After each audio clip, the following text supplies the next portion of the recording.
जब भी मैं हॉस्पिटल जाता हूं किसी से मिलने तो वहां पर लोगों की इतनी भीड़ देखकर मुझे इतना तरस आता है और ये लगता है कि हम लोग कितने लाचार हो चुके हैं। इतना रश हमें हॉस्पिटल्स में देखने के लिए मिलता है कि हमें पहले कई घंटे पहले पर्ची कटवानी पड़ती है। दोस्तों, डॉक्टर्स के पास जाकर जब हम इलाज करवाते हैं तो डॉक्टर हमें कुछ नहीं बताता। जो दवाइयां हमें देता है उसके नाम इतने मुश्किल रख दिए जाते हैं कि हमें पता ही ना चले कि हमें दिया क्या जा रहा है। हमें बस मॉडर्न मेडिकल साइंस के नाम पर अलग अलग तरह की दवाइयां, सप्लीमेंट्स खिलाए जाते हैं और बाद में हमारी सेहत बिगड़ती जाती है और हम बीमारियों की चपेट में आ जाते हैं। दोस्तों, मैं आपसे हमेशा कहता हूं कि आप आयुर्वेदिक तरीके से अपना इलाज किया करें, क्योंकि इसमें आपको एटलीस्ट ये समझ तो आता है कि आपका इलाज हो कैसे रहा है। लेकिन अगर आप आजकल की मेडिसिन खा रहे हैं तो आप मुझे खुद ही बताइए कि जब भी आपको सर्दी जुकाम होता है तो डॉक्टर आपको जो दवाई देता है उसमें डाला क्या हुआ है।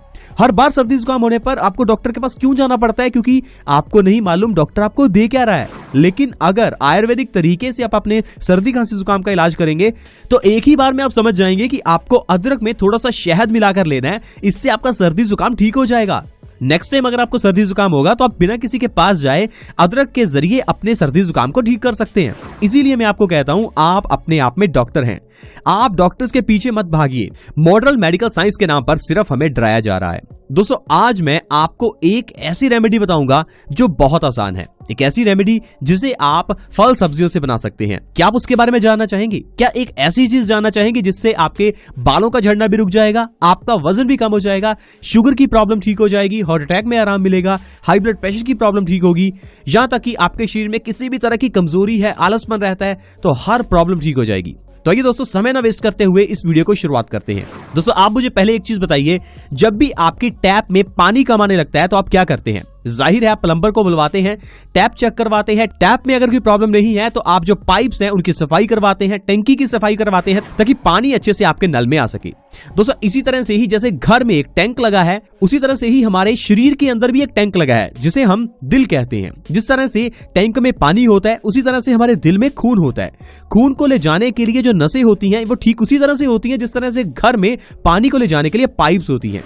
जब पानी की पाइप्स में गंदगी जम जाती है तो पानी अच्छे से आपकी टैप में नहीं आ पाता। उसी तरह से ही जब हमारी इन नसों में गंदगी जम जाती है तो वो खून अच्छे से पूरी बॉडी में सप्लाई नहीं हो पाता और धीरे धीरे हमारी नसें ब्लॉक होने लगती हैं। एक समय ऐसा आता है जब ब्लॉकेज इतनी बढ़ जाती है कि खून सप्लाई ही नहीं हो पाता और एकदम से इंसान को अटैक आता है और इंसान मर जाता है। ब्लड हमारी पूरी बॉडी में ऑक्सीजन को ले जाने का काम करता है। ऑक्सीजन ही है जो हमारे ऑर्गन्स को अच्छे से चलाती है। ऑक्सीजन ही हमें इतनी ज्यादा एनर्जी देती है। अगर ऑक्सीजन बॉडी में अच्छे से सप्लाई नहीं होगी तो आपको एनर्जी नहीं मिलेगी। इससे आपको आलसपन रहेगा, आपके शरीर में कमजोरी आनी शुरू हो जाएगी। अगर आपने अपनी नसों की ब्लॉकेज को ठीक कर लिया तो आपकी हर बीमारी का इलाज संभव है, या ये कह लीजिए नसों की ब्लॉकेज ही बीमारियों की जड़ है। अगर इस जड़ को मिटा दिया जाए तो इससे हर बीमारी ठीक हो जाती है। क्योंकि अगर आपकी नसों में ब्लॉकेज है तो आपके बॉडी में अच्छे से खून सप्लाई नहीं होगा। अगर बालों की जड़ों में ब्लड सप्लाई अच्छे से नहीं होगी तो आपके बाल झड़ने लगेंगे और आप इलाज करवाने लगेंगे अपने बालों का। लेकिन इलाज होना चाहिए था बंद नसों का। इसके अलावा अगर आपकी नसों में ब्लॉकेज है तो इससे आपका ब्लड प्रेशर लो या हाई हो जाएगा। अब आप इलाज करवाएंगे हाई ब्लड प्रेशर का, लो ब्लड प्रेशर का, लेकिन इलाज होना चाहिए था नसों की ब्लॉकेज का। इसी ब्लॉकेज के कारण आपको हार्ट अटैक आ सकता है, कोलेस्ट्रॉल बढ़ सकता है, ट्राइग्लिसराइड्स बढ़ सकते हैं। अब आप इलाज करवाने लगेंगे अपने दिल का। दोस्तों, इलाज दिल का नहीं, नसों की ब्लॉकेज का करना है और यही चीज मैं आपको हमेशा से समझाता आया हूं कि बीमारियों की जड़ को मिटाएं। आइए मैं आपको एक ऐसा जूस बनाना सिखाता हूं जिसके इंग्रेडिएंट्स आपको आसानी से मिलेंगी। आइए दोस्तों, पहले जूस बनाने के बारे में देखते हैं, फिर उस जूस के फायदों के बारे में जानेंगे। दोस्तों, ये जो नसों की ब्लॉकेज को खोलने वाला जूस है, इसको बनाने के लिए सबसे पहले आपको चाहिए घिया। आपको घिये के अलावा 3 तरह की पत्तियां चाहिए। पहली चाहिए धनिया की पत्तियां, दूसरी पुदीने की पत्तियां, तीसरा तुलसी की पत्तियां। आप क्या कीजिए, 1 गिलास घिया का जूस निकाल लीजिए, 10 धनिया पत्तियां ले लीजिए, 10 पुदीने की पत्तियां और 10 तुलसी की पत्तियां ले लीजिए। इन तीनों तरह की पत्तियों को अच्छे से पीसकर घिया के जूस में डाल लीजिए और मिक्स कर लीजिए। तो ये आपका एक मैजिकल जूस तैयार हो जाएगा जो आपकी नसों की सारी ब्लॉकेज को खोल देगा। दोस्तों, इस जूस को आपको हर रोज सुबह खाली पेट पीना है और लगातार 3 महीने बस मेरे कहने पर ऐसा कर लीजिए, आपकी हर बीमारी ठीक हो जाएगी। दोस्तों, लोग छोटी बीमारी से लेकर कैंसर तक जैसी बीमारी के लिए डॉक्टर्स के पास ही जाते हैं। अगर आपको सर्दी खांसी जुकाम होता है तो भी डॉक्टर के पास, कैंसर है तो भी डॉक्टर के पास। लेकिन अगर आप इस जूस का 3 महीने सेवन करते हैं तो आपकी सर्दी खांसी जुकाम से लेकर कैंसर तक की प्रॉब्लम आपके घर में ठीक हो जाएगी। दोस्तों बीमारियों का इलाज जितना आसान आयुर्वेद में है उतना आज की मेडिकल साइंस में नहीं है। आज की मेडिकल साइंस में दवाइयों के नाम मुश्किल रखे जाते हैं ताकि कोई इंसान समझ ना सके। हाइपोथायराइडिज्म, हाइपरथायराइडिज्म, पता नहीं किस तरह के नाम रख दिए जाते हैं। छोटी सी बीमारी मोटापा, उसके भी नाम पता नहीं अलग अलग रख दिए जाएंगे ताकि हमें लगे कि पता नहीं बीमारी क्या ही है। दोस्तों आप समझ ही पा रहे हैं कि मैं आपको क्या समझाना चाहता हूं। दोस्तों अगर आप इस जूस को, जो मैं आपको घिया का जूस बता रहा हूं, इसका सेवन करेंगे ना तो आपको हाई ब्लड प्रेशर की प्रॉब्लम से आराम मिल जाएगा। अगर आप हाई ब्लड प्रेशर की दवाई पिछले 10-20 साल से भी खा रहे हैं तो 3 महीने इस जूस को पीजिए, आपकी हाई बीपी की प्रॉब्लम बिल्कुल ठीक हो जाएगी। इसके अलावा दिल से जुड़ी हुई बीमारियों में ये जूस बहुत अच्छा है। जब आप इस जूस को सुबह खाली पेट पिएंगे तो इससे आपका पेट साफ होगा, आपकी आंतों की सफाई होगी। आंतों की सफाई होने से आपका खून धीरे धीरे साफ होना शुरू हो जाएगा। जब आपका ब्लड साफ होगा तो ब्लड के अंदर का हाई कोलेस्ट्रॉल, ट्राइग्लिसराइड्स कम होने शुरू हो जाएंगे, हार्ट ब्लॉकेज कम होनी शुरू हो जाएगी और आप देखेंगे आपका दिल कितना स्वस्थ हो जाएगा।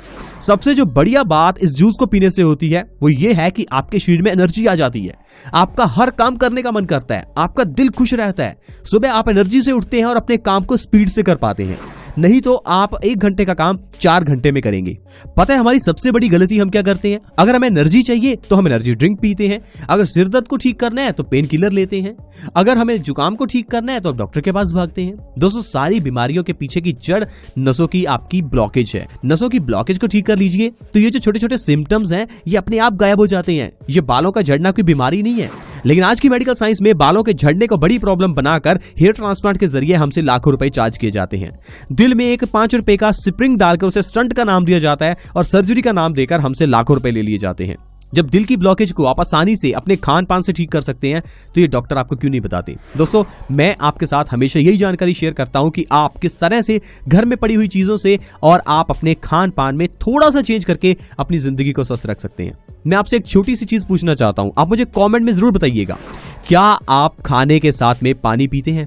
क्योंकि दोस्तों ये सबसे बड़ी गलती आप कर रहे हैं। अगर आप ऐसा करते रहेंगे तो एक समय आपको हार्ट अटैक आ सकता है। क्योंकि दोस्तों अगर आप खाने के साथ में पानी पीते हैं तो आप वो काम कर रहे हैं जो इस धरती पर रहने वाला कोई दूसरा जीव नहीं करता। इंसानों के अलावा कोई दूसरा ऐसा जीव मुझे दिखा दीजिए जो खाने के साथ में पानी पीता हो। शेर अपना शिकार करने के बाद पहले शिकार को खाता है, उसके बाद कुछ समय बाद पानी पीता है। ये नहीं कि अपने शिकार को लेकर वो नदी के पास चला जाएगा, एक बाइट अपने शिकार की लेगा और उधर से पानी पी लेगा। दोस्तों हम लोग उतनी रोटी नहीं खाते जितना पानी पी जाते हैं। कुछ लोग तो कहते हैं कि हमारा खाना नीचे नहीं उतरता। दोस्तों बात आपकी ठीक है, क्योंकि हमने आदत ही ऐसी बना ली है। आपको बस एक बात का ध्यान रखना है कि खाने के साथ में पानी नहीं पीना। इसके बाद आप मुझे बताइए कि आप ठंडा पानी पीते हैं? अब ठंडा पानी पीना किसको अच्छा नहीं लगता? क्या मुझे अच्छा नहीं लगता? दोस्तों सभी को अच्छा लगता है, लेकिन हमें खाना पीना वो चाहिए जो सेहत के लिए अच्छा है, हमारी जीभ के लिए, हमारे टेस्ट के लिए जो अच्छा है उसके पीछे मत भागिए। क्योंकि एक समय के लिए तो वो आपको चीज अच्छी लगती है, लेकिन आपके पेट के अंदर जाकर वो क्या नुकसान कर रही है वो आपको नहीं दिख रहा। आई होप फ्रेंड्स आप ये समझ पा रहे होंगे कि मैं आपको क्या समझाना चाहता हूँ। किस तरह से हम लोग छोटे छोटे सिम्टम्स को बीमारियों का नाम देकर उनका इलाज करवाने में लग जाते हैं और उनके पीछे का जो बड़ा कारण था उसे हम समझ ही नहीं पाते। आज की वीडियो में दोस्तों इतना ही। आज की वीडियो अगर आपको अच्छी लगी हो तो इस वीडियो को अपने परिवार को जरूर दिखाएं, क्योंकि ये आपकी जिम्मेदारी है कि आपका परिवार भी जाने कि किस तरह से हम बिना दवाइयों के घर में पड़ी हुई चीजों से हम फल और सब्जियों के जरिए स्वस्थ रह सकते हैं। दोस्तों आजकल कई ऐसे इंस्टीट्यूट्स भी हैं जो आपका नेचुरल तरीके से बीमारियों का इलाज करते हैं। कैंसर तक का इलाज फल सब्जियों के जरिए संभव है, लेकिन आज की मेडिकल साइंस के पीछे चलेंगे तो आपकी जेब खाली होना लाजमी है।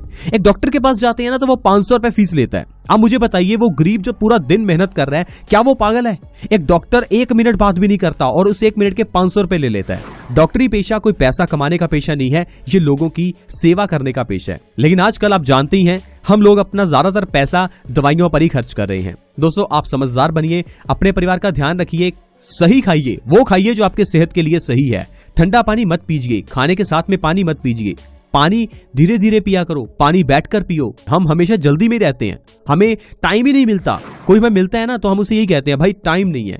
दोस्तों टाइम किसी के पास नहीं है, टाइम तो निकालना पड़ेगा। 24 घंटे हैं पूरे दिन में, उसमें से 1 घंटा तो सेहत के लिए निकाल लो। अगर 1 घंटा निकाल लोगे तभी वो आपके 23 घंटे अच्छे से निकल पाएंगे, नहीं तो एक समय ऐसा आएगा जब पूरा दिन हॉस्पिटल में बैठना पड़ेगा। आज की वीडियो में इतना ही। अच्छी लगी हो तो लाइक करें और हमें मोटिवेट करें। वीडियो के नीचे सब्सक्राइब बटन है उसे दबा दें, हमारे चैनल से जुड़ जाएं ताकि हर नई वीडियो की नोटिफिकेशन आप तक आती रहे। See you in the next video, bye bye.